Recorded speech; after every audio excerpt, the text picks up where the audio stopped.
ഡ്രീംസിൻ്റെ പുതിയ വീഡിയോയിലേക്ക് എല്ലാവർക്കും സ്വാഗതം. നമ്മളിന്ന് കൂലി എന്ന് പറഞ്ഞ സിനിമയുടെ റിവ്യൂ ആയിട്ടാണ് വന്നിരിക്കുന്നത്. പ്രതീക്ഷയെല്ലാം തെറ്റിച്ചുകൊണ്ടാണ് കൂലി നമ്മുടെ മുന്നിലേക്ക് വന്നിരിക്കുന്നത്. ലോകേഷിൻ്റെ നമുക്കൊരു വിശ്വാസം ഉണ്ടായിരുന്നു ഒരു നല്ല സിനിമയാവാൻ സാധ്യതയുണ്ടെന്നുള്ളത്. പക്ഷേ ഒരു എന്തായാലും പറയുക, ഒരു ജയിലർ 2 ഉണ്ടാക്കാൻ നോക്കിയതിൻ്റെ ബുദ്ധിമുട്ടാണ് ഈ പ്രശ്നം. ആ പ്രശ്നങ്ങളാണ് ഇതെല്ലാം ഈ സിനിമയിൽ കണ്ടിരിക്കുന്നത്. ഒരുപക്ഷെ ഈ പറയുന്ന പ്രൊഡ്യൂസർ കലാനിധിമാരും പറഞ്ഞു കാണും, ജയിലർ 2 പോലൊരു മൂവി അതാണ് എക്സ്പെക്റ്റ് ചെയ്യുന്നത്, ആ സിനിമ മതിയായിരുന്നു പറഞ്ഞു കാണും. അതുകൊണ്ടാവും സ്ഥിരം പാറ്റേണിൽ നിന്ന് വിട്ടിട്ട് ഇതുപോലൊരു സിനിമ ലോകേഷ് ചെയ്യാൻ തോന്നിയത്. കാര്യം ലോകേഷിനെ സംബന്ധിച്ച് ലോകേഷിന് വേറെ പ്രശ്നങ്ങളൊന്നുമില്ല. കാര്യം 50 കോടി രൂപയാണ് ഈ സിനിമയ്ക്ക് വേണ്ടി പുള്ളി മേടിച്ചിരിക്കുന്നത്. അതായത് ഈ സിനിമ പൊട്ടിയാലും ലോകേഷിനെ സംബന്ധിച്ച് ലോകേഷിൻ്റെ കയ്യിലിരിക്കുന്ന സംഭവങ്ങൾ വേറെയാണ്. കൈദി 2 വരാൻ പോകുന്നുണ്ട്. അപ്പം ഇതിൻ്റെ എല്ലാ കേടും പുള്ളി അതിൽ തീർക്കും. പുള്ളിക്ക് ഒരു ലോട്ടറി പോലൊരു കിട്ടിയൊരു ചാൻസാണ്. പക്ഷേ സിനിമ പ്രേക്ഷകൻ അല്ലെങ്കിൽ സിനിമ ആസ്വദിക്കുന്ന ആൾക്കാരെ സംബന്ധിച്ച്, നമ്മളെ സംബന്ധിച്ച് നമുക്ക് കുറച്ച് ബുദ്ധിമുട്ടുണ്ട്. കാര്യം ഒരു രജനീകാന്ത് ഫിലിമിൽ നമ്മൾ പ്രതീക്ഷിച്ച കുറേ കാര്യങ്ങളുണ്ട്, അതെല്ലാം പുള്ളി ഡെലിവറി ചെയ്തിട്ടുണ്ട്. കാര്യം എക്സാക്ട് എന്താണ് ജയിലറി കണ്ടത് അതൊക്കെ തന്നെ കുറേ കാര്യങ്ങളെല്ലാം ഈ സിനിമയിലും ഉണ്ട്. പിന്നെ രജനീകാന്ത് എന്ന് പറയുന്ന വ്യക്തിയുടെ അല്ലെങ്കിൽ ആ ഒരു സൂപ്പർ സ്റ്റാറിൻ്റെ ഒരു ആക്ഷൻ സീക്വൻസ്, അതായത് പുള്ളിയുടെ ഒരു സ്റ്റൈല്, മാനറിസംസ്, ഇതെല്ലാം പുള്ളി മാക്സിമം കൊണ്ടുവരാൻ നോക്കിയിട്ടുണ്ട്.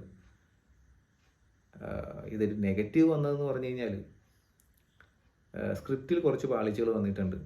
ഈ കാസ്റ്റിങ്ങിൽ ഒരു മിസ്റ്റേക്ക് വന്നത് നമുക്കത് അക്സെപ്റ്റ് ചെയ്യാൻ പറ്റാത്ത കുറച്ച് കാര്യങ്ങളുണ്ട്. അതിലൊന്നാമത്തെ കാര്യം നമ്മുടെ സൂപ്പർ സ്റ്റാർ ആമീർ ഖാനാണ്. പുള്ളി എന്തിനാണ് ഈ സിനിമയെ കൊണ്ടുവന്നതെന്ന് എനിക്കറിയില്ല. പുള്ളി ഒരു കോമാളിയാക്കി ചിത്രീകരിക്കാൻ വേണ്ടിയാണ് കൊണ്ടുവന്നതെന്നോ എനിക്ക് കണ്ടപ്പോൾ അങ്ങനെയാണ് തോന്നിയത്. കാര്യം ഒരു ആവശ്യമില്ല. എന്തെങ്കിലും ഒരു സിനിമയിൽ ഒരാൾക്ക് എന്തെങ്കിലും ഒരു റോള് വേണ്ടേ, അല്ലെങ്കിൽ ഒരു ഇമ്പോർട്ടൻസ് വേണ്ടേ? പ്രത്യേകിച്ച് ഇത്രയും നല്ലൊരു സൂപ്പർ സ്റ്റാറിനെ വെച്ചിട്ട് ബോക്സ് ഓഫീസ്, അതായത് ഇന്ത്യൻ ബോക്സ് ഓഫീസ് തന്നെ തൂത്തുവാരി മനുഷ്യനാണ് ആമീർ ഖാൻ എന്ന് പറയുന്ന ആൾ. അപ്പോൾ ആളെ കൊണ്ടുവരുമ്പം ഈ നമ്മളെ പോലുള്ള പ്രേക്ഷകർക്ക് ഈ പറഞ്ഞ പോലെ കുറച്ച് എന്താ പറയുക, നമ്മളൊന്ന് ചിന്തിക്കും, അല്ലെങ്കിൽ നമ്മളൊന്ന് എൻജോയ് ചെയ്യാനുള്ള ആഗ്രഹിക്കുന്ന മുഹൂർത്തം ഉണ്ടാവും, നമ്മളൊന്ന് ചിന്തിച്ചു.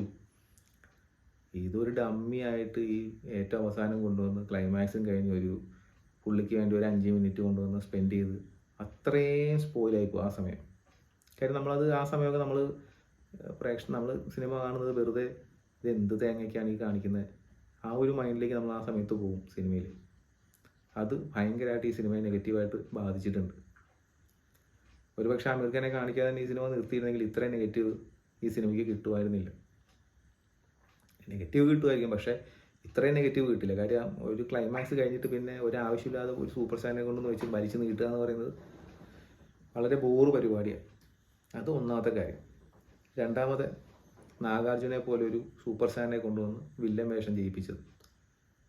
ഇത് തമിഴ്നാട്ടിൽ നല്ല ആൾക്കാരില്ലാഞ്ഞിട്ടാണോ എന്ന് എനിക്കറിയില്ല. കാര്യം എന്തിനാണ് ഇങ്ങനെ ഈ പറഞ്ഞ പോലെ മൾട്ടി ലാംഗ്വേജിലുള്ള സ്റ്റാർസിനെയൊക്കെ വിളിച്ചിട്ട് ഒരു സിനിമയെ കൊണ്ടുവന്ന് എല്ലാ സിനിമയും ഒരേപോലെ തന്നെ ചെയ്യിപ്പിച്ച് കഴിഞ്ഞാൽ അതൊരു ബോറിംഗ് ആവും. എനിക്ക് പേഴ്സണലി തോന്നിയ കാര്യം അതാണ്. ജയിലറിൽ നമുക്ക് അതുപോലൊരു അങ്ങനെ തോന്നൽ വന്നില്ല. കാര്യം ആ 2 സൂപ്പർ സ്റ്റാർസിനും പറ്റിയൊരു സ്പേസ് അവിടെ ആ സ്ക്രിപ്റ്റിലുണ്ടായിരുന്നു. അത് കണ്ടപ്പോൾ നമുക്ക് ഭയങ്കര ഇഷ്ടം തോന്നിയത്. പക്ഷേ ഈ സിനിമയിൽ 2-ന് പകരം 3 വെച്ചിരിക്കുന്നത്, 3 സൂപ്പർ സ്റ്റാർ. പക്ഷേ ഇവർക്ക് പറ്റുന്ന റോളും ഇല്ല, ഒന്നുമില്ല. ഇവരെ കാണിക്കാൻ വേണ്ടി സ്ക്രിപ്റ്റിൽ ഇടയ്ക്ക് ഈ സാധനം കയറ്റി വെച്ചിരിക്കുക. അതുകൊണ്ട് തന്നെ ഇത് കാണുമ്പോൾ നമുക്ക് ഭയങ്കര ബോറായിട്ട് തോന്നും. പ്രത്യേകിച്ച് നാഗാർജുനയുടെയൊക്കെ സീക്വൻസ് എല്ലാം വന്നിരിക്കുന്ന വെറുതെ അതിനൊന്നും ഒരു ഡെപ്തില്ല ആ റോളിനൊന്നും. വെറുതെ ഒരു വില്ലൻ വന്നു ഇടിച്ചു പോകുന്നു, അതിലേക്ക് കാര്യങ്ങൾ വളരെ വളരെ മോശമായിപ്പോയി. കാര്യം ലോകേഷിനെ പോലെയൊക്കെ ഉള്ളൊരു സംവിധായകനിൽ നിന്ന് എക്സ്പെക്റ്റ് ചെയ്യുന്ന കാര്യങ്ങളൊന്നും അല്ല നമ്മൾ ഈ സിനിമയിൽ കണ്ടത്. അതാണ് ഈ പറയുന്ന പോലെ നെഗറ്റീവ് ഇമ്പാക്റ്റ് കൂട്ടാനുള്ള കാര്യം. പ്രത്യേകിച്ച് ഞാൻ ഈ സിനിമ കണ്ടത് ഈ നെഗറ്റീവൊക്കെ റിവ്യൂ കേട്ടിട്ടാണ് ഞാൻ പോയി കാണുന്നത്. അതുകൊണ്ട് എനിക്ക് വലിയ കുഴപ്പം തോന്നിയില്ല. പക്ഷേ നമ്മൾ ഈ ജയിലർ 2 പ്രതീക്ഷിക്കുന്നുണ്ട്, അല്ലെങ്കിൽ വിക്രം പ്രതീക്ഷിക്കുന്നുണ്ട്, അതുപോലെയൊക്കെ ഒരു എലമെൻറ്റ്സ് പ്രതീക്ഷിച്ചുകൊണ്ടാണ് നമ്മൾ ഈ 6 മണിക്കൊക്കെ ആൾക്കാർ പോയി ഇന്ന് സിനിമ കാണുന്നത്. അല്ലാതെ അവർക്ക് ഭ്രാന്തുണ്ടായിട്ടല്ലല്ലോ. അപ്പോൾ അവർ ഈ പറഞ്ഞ പോലെ ചില മിക്ക ആൾക്കാരും പിള്ളേർ സെറ്റ് ഉണ്ടാവും, അല്ലെങ്കിൽ ജോലിക്ക് പോകുന്ന ആൾക്കാരുണ്ട്. ഇവരൊക്കെ ജോലിയുടെ കുറച്ച് സമയം മാറ്റി വെച്ചിട്ടാണ് ഈ 6 മണിക്കും 8 മണിക്കൊക്കെ പോയി സിനിമ കാണുന്നത്. അവരെ സംബന്ധിച്ച് അത് ഭയങ്കര ഒരു ഡിസാസ്റ്റർ, എന്താ പറയുക, ഒരു ഫീലാണ് തോന്നുക. ഒരു ചതിക്കുന്ന രീതിയിലുള്ളൊരു സംഭവമാണ് അവർക്ക് തോന്നുക. പക്ഷെ ഞാൻ കണ്ടത് ഈ പറഞ്ഞ റിവ്യൂ എല്ലാം കണ്ടിട്ട് പിന്നെ ഞാൻ കാണുമ്പോൾ ഞാനിത് ഒന്നും ചിന്തിക്കാതെ ഞാൻ പോയി കാണുന്നത്. അതായത് ഇത് പൊട്ട ഫിലിമാണ് എന്നുള്ള മൈൻഡിൽ തന്നെയാണ് ഞാൻ പോയി കാണുന്നത്. അതുകൊണ്ട് എനിക്ക് കുറച്ചൊക്കെ ഇഷ്ടപ്പെടുന്നുണ്ട്. ഇതിൻ്റെ മെയിൻ നെഗറ്റീവ് എനിക്ക് തോന്നിയത് ഇതിൻ്റെ സ്റ്റാർ കാസ്റ്റ് തന്നെയാണ്. ഈ സൂപ്പർ സ്റ്റാർസിനെ ഒന്നും ഉപയോഗിക്കാതെ തന്നെ ഒരു നല്ല ആർട്ടിസ്റ്റിനെ തമിഴ് ഇൻഡസ്ട്രിയിൽ നിന്ന് തന്നെ എടുത്തിരുന്നെങ്കിൽ ഈ സിനിമ ഒരു പക്ഷേ ഇതിനേക്കാളും നല്ല രീതിയിൽ വന്നേനെ. അത് എന്തുകൊണ്ടാണ് ലോകേഷ് ചെയ്യാതിരുന്നതെന്നുള്ളതാണ് കഷ്ടം. പിന്നെ വേറൊരു നെഗറ്റീവ് പറയാനാണെങ്കിൽ നമ്മുടെ സൗബിന് ഇതിനകത്ത് നല്ലൊരു വേഷമുണ്ട്. ത്രൂ ഔട്ട് നല്ലൊരു വേഷം സൗബിന് ഡയറക്ടർ കൊടുത്തിട്ടുണ്ട്. പക്ഷേ നമ്മൾ ഈ മറ്റേ രജനീകാന്തിൻ്റെ പ്രീ റിലീസിൻ്റെ ഒരു ഫംഗ്ഷന് രജനീകാന്ത് തന്നെ സ്റ്റേജിൽ നിന്ന് സംസാരിക്കുന്നുണ്ട്. സൗബിനെ കണ്ടപ്പോൾ ഞാൻ വിചാരിച്ചില്ല ഇങ്ങനെ ഇതുപോലുള്ളൊരു വേഷം ചെയ്യാൻ പറ്റുന്ന ഒരാളാണെന്നുള്ളത്. സത്യമാണ്. സിനിമ കണ്ടു കഴിയുമ്പോൾ ബാക്കിയുള്ളവർക്ക് മനസ്സിലാവും. കാര്യം ഇത്രയും ഒരു എന്താ പറയുക, അത്രയ്ക്ക് വലിയൊരു ക്യാരക്ടർ ചെയ്യാനുള്ളൊരു സെറ്റപ്പ് സൗബിനില്ല. അതിന് പകരം വേറെ ഏതെങ്കിലും ഒരു നടനായിരുന്നെങ്കിൽ കുറച്ചുകൂടെ ആ റോളിന് ഒരു ഇമ്പാക്റ്റ് കിട്ടിയാണ്. പിന്നെ ഉപേന്ദ്ര, പുള്ളി വന്ന സീക്വൻസ് എല്ലാം നല്ല അടിപൊളിയായിട്ട് ചെയ്തിട്ടുണ്ട്. പുള്ളിയുടെ ആ ഒരു മാസ് സാധനവും കാര്യങ്ങളും എല്ലാം. പക്ഷേ ഈ പുള്ളിയും കാണിച്ചിരിക്കുന്നത് ആദ്യം തൊട്ടൊരു ബിൽഡപ്പ് കൊടുത്ത് ഏറ്റവും അവസാനം ഒരു ഫൈറ്റിന് വേണ്ടി മാത്രം പുള്ളിയെ കൊണ്ടുവരും.